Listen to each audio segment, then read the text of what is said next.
Hi everyone, welcome back to my channel. I am your Muse Traci and I am your favorite manifestation coach. I am here to inspire you and empower you to live the life of your dreams, to create on purpose exactly what you want in all areas of your life, to stop settling and to stop suffering. You are not here to suffer. If that sounds good to you, you are more than welcome to subscribe to my channel.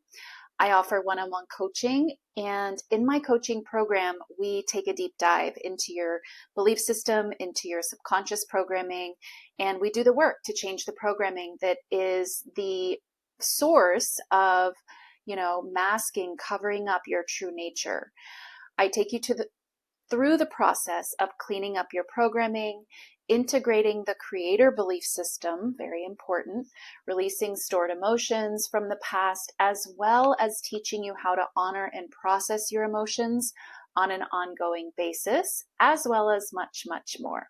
We meet 2 to 3 times per week. In between sessions, you also have email access to me. You also have homework to do in between the sessions. And it is an intensive month. It's a lot of hand holding as well. And I've designed it this way to create real change. This should be the last coaching that you need. Not that you want. It's perfectly fine to want to have different levels of support at different times, but you won't feel like you need it. You won't feel like you need it. You might feel like I have a new level to go. I'm looking for some more support, but you will not feel this need for it because I'll bring you back to and help you connect back with your true nature of being an effortless and unlimited creator. So most of my clients stay with me 2 to 3 months. Some stay longer, some stay shorter. It's really up to you and how much support and hand-holding you actually want. If you're interested, leave me a comment down below. I also have a free mini course, and this course is all about the fundamentals of manifesting a specific person. I made this course because this is a place that people often continue questioning in their journey. And manifesting a specific person is usually the catalyst. Doesn't always have to be, it's not always the case, but it's quite normal. And it's just the catalyst to, again, connect you back to who you are, to bring you back to this process of really getting back in touch with your true nature, getting rid of the false programming that, was never yours to begin with.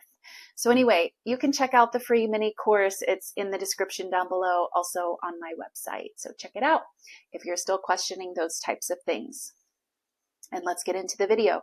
This is a little bit of a follow-up video from my last video. So if you haven't seen that video about living from the end, where I also share one of my client success stories, go and watch that video. And then come back and watch this video if you would like to, because this, like I said, is a follow-up from that.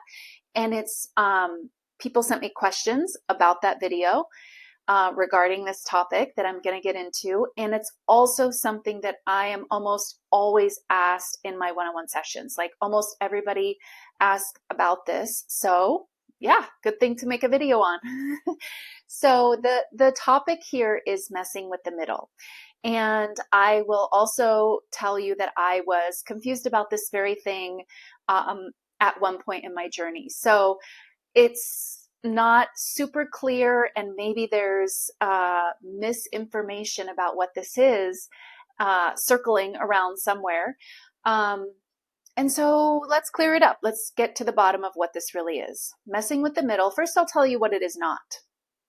Messing with the middle is not having a smaller step, goal, desire on the way to a bigger step, goal, desire.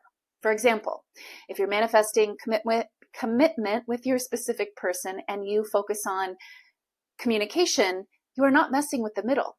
You have a small step that you are focusing on in order to get to the larger step. Having communication is part of having a committed relationship. Wouldn't you agree? So they are not in contradiction in any way. And, there's always going to be another step. So yes, when Neville says go to the end, absolutely go to the end. But, there is no final end. I don't care what you think is your final end right now. When you get to your final end, you will inevitably have a new final end. So this is what I often see with people. This is the question that I often get asked. Well, Traci, if I focus on communication, aren't I messing with the middle?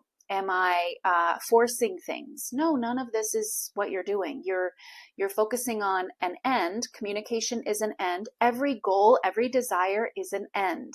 And I just proved to you why. It's because there will always be another one. There will always be another one. I don't care if you have right now an ultimate goal or you have 10 small goals.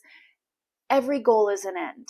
And there will always be another end, a further end. Once you find yourself in your ultimate goal or maybe your first goal, okay, there's another one. And I have found with myself, and I would say 95 to 97% of people benefit from going in these small steps.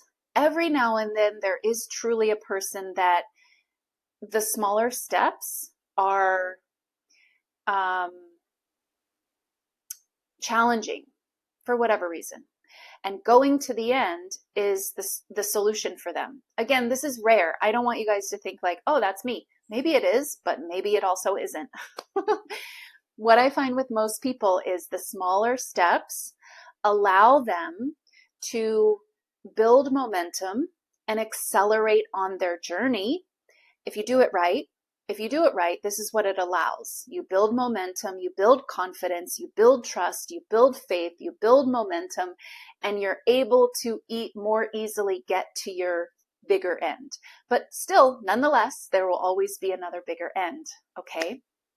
So this is not what messing with the middle is, and it is exactly what, the idea that most people think it is. At least the ones that are asking me about it. This is what they think it is. They think that some smaller goal is messing with the middle. It is not. It is not. It is not. And anytime you have this question come up, just remind yourself there's always another end.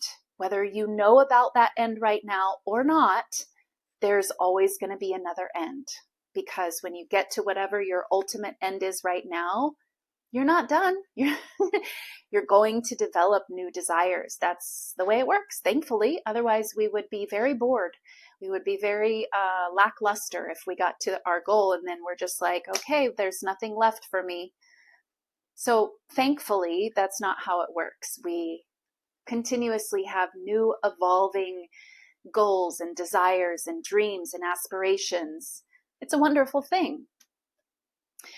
So now let's talk about what messing with the middle is. So messing with the middle is thinking about your end, and you are coming up with the reasons why you're not there, can't get there, won't be there, and shouldn't be there maybe.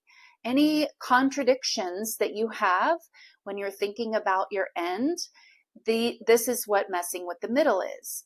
So first of all, you shouldn't be thinking of your end. You should be thinking from your end. Again, go and watch my last video. So really, if you're living from the end, you wouldn't be messing with the middle because you wouldn't ever be thinking, this is why I can't get to this goal, because you would already be thinking that you have it. You would be thinking from the place of having your goal, right?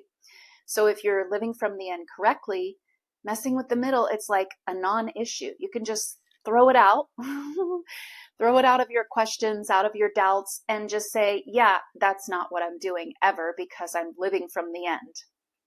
Now, if you're still thinking of your end, that it's over there, definitely this is something that you might be doing, definitely. But first of all, again, I'll repeat myself one more time.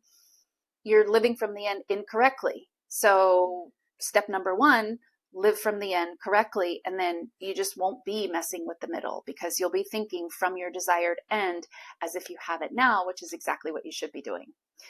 But again, just to clear up this messing with the middle thing that is, commonly misunderstood. When you're thinking about your desire and it's over there, and because you're thinking about it and it's over there, you're probably also thinking, well, why isn't it here with me? Why am I not in it?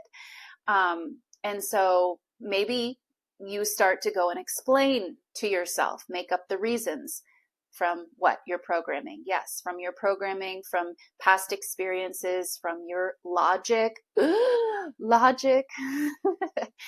You're explaining why you're not, having the experience of the manifestation right now, which sounds like, well, again, we'll go back to the example of a specific person and communication. So messing with the middle would be reasons why it's not here would sound something like, well, he or she is busy. He or she is working through their issues. He or she is focused on another person. He or she is healing. I don't know, whatever the reason is that you're giving to this lack of communication, you are saying this is the reason. You're sort of pasting this on the current circumstances, and this is what is called messing with the middle. You're coming up with the reasons why you don't have it. Simply explaining, it might seem to you, if you're not aware of these things and you don't understand how it all works, it might seem to you like you're just observing reality and then explaining reality. Very common mistake. You never need to explain your reality. There's only ever one explanation for your reality. And that is the past contents of my thoughts, my assumptions, my consciousness. There it is. That's the explanation. It's never an explanation from the outside. When you give the explanation from the outside, as if it's the other person's choice or the other person's, decision, you're just creating a layer on something that was your creation to begin with. Not a very good thing to do, because then later you have to work out of those layers. You have to deconstruct and get rid of those layers. You now have to align with a version that isn't too busy, that isn't healing, that isn't working through trauma and has baggage, you see? So you never need to explain your reality. And, again, I'll reiterate this point as well. If you're coming up for reasons of why it's not with you, you're not living from the end. So don't worry about if you're messing with the middle. When you're not thinking from your desire, the only solution that you need to be focused on is, I noticed this thought that I just had is not from my end. So let me just take a moment and change that thought specifically and think about what that thought would be from my end. Now you're living from the end. If you do this as an ongoing practice, it's an ongoing practice. What would that thought look like when I have my desired end, whether it's a job, an amount of money, success in your business, relationship, whatever it is? What would that thought most realistically look like from already having my desire? This is the practice of living from the end. And if you are properly living from the end, you can't be messing with the middle because you're not in the middle. Another thing that I wanted to mention is if you're messing with the middle, you're most likely in the mode of waiting. You're not living from the end, you're waiting. And again, if you're in the mode of waiting, you're probably explaining why it's not here yet, and you're messing with the middle. Again, the solution to all of this, it's a very redundant video. I'm going to cut it off here in a minute because I feel like I just said the same thing over and over, which I know is helpful. So I'll continue. So when you find yourself doing this, you go back and you practice living from the end. You go back and you practice living from the end. It's a practice, you guys. Be easy with yourself. This is not normally how you do things. You normally say, you observe, use your five senses to observe yourself, and you think from that place what your five senses can observe. Okay, that's cool. That's sort of unconscious living and creating. But now that we are shifting into being a conscious, deliberate creator, a master manifester, you don't have to think from what your five senses can observe. You don't have to, and I highly recommend that you don't, unless your five senses observe everything that you currently desire. Then go ahead and think from what your five senses are observing. But if not, release yourself from, as Neville calls it, the facts. What you're observing with your five senses is what I'm calling the facts of your current reality. Release yourself from that. Use your imagination to think from your desired end. This is your superpower. This is your superpower. Your subconscious mind doesn't know if it's observed from your five senses or if it's just in your imagination. Just in your imagination, the powerful creative tool that you have, right? So break the habit easily and softly with yourself and lovingly with yourself. Break the habit of thinking from only what your five senses can observe, and create the habit, develop the habit, foster the habit of thinking from your desired end, whether you can observe it with your five senses or not. All right, you guys, I'll see you in the next video. Bye.